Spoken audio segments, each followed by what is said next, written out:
Friends, travelers, investors riding the serpentine dragon of the ASX gather round. Let me tell you a tale not of silicon, but of carbon. Of a humble material known as graphene, the single-layered, honeycomb lattice of destiny. And into this shimmering dream strides a little company with a big, cosmic name, Adisyn Ltd.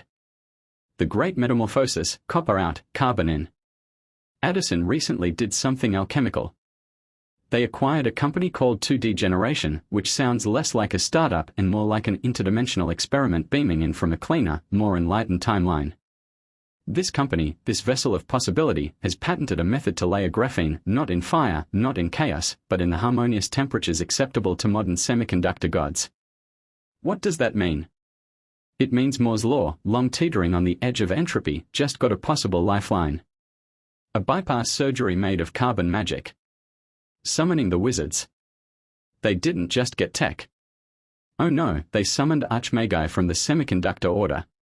Enter Kevin Crofton, a techno-druid whose previous incantations helped sell SPTS for billions. When a man like that not only joins your table but buys chips with his own gold, you pay attention.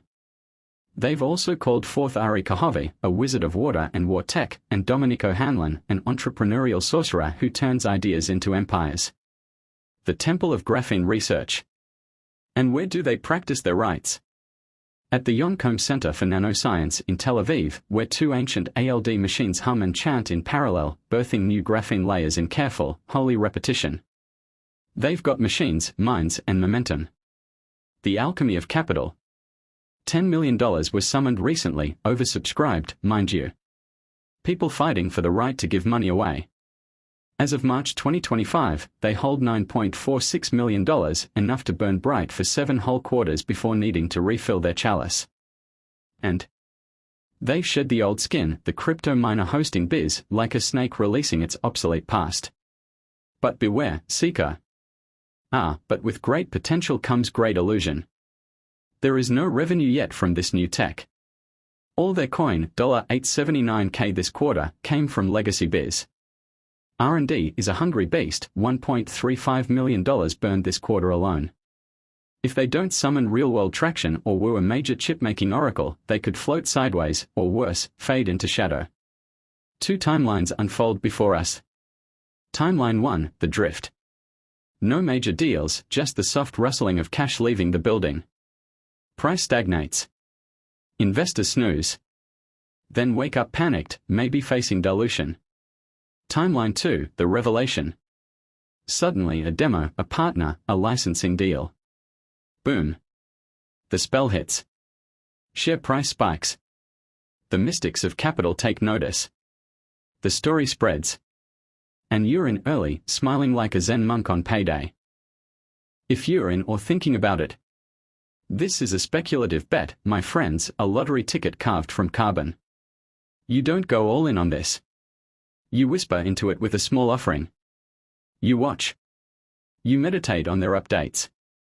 You treat this not like a stock, but like a potential wormhole into the future of material science. And Kevin Crofton. He's not just a man. He's a myth in slacks. Lam Research, KLA, SPTS, this guy walks through semiconductor walls like they're mist. His involvement is not accidental. It's ceremonial. He doesn't invest in hallucinations.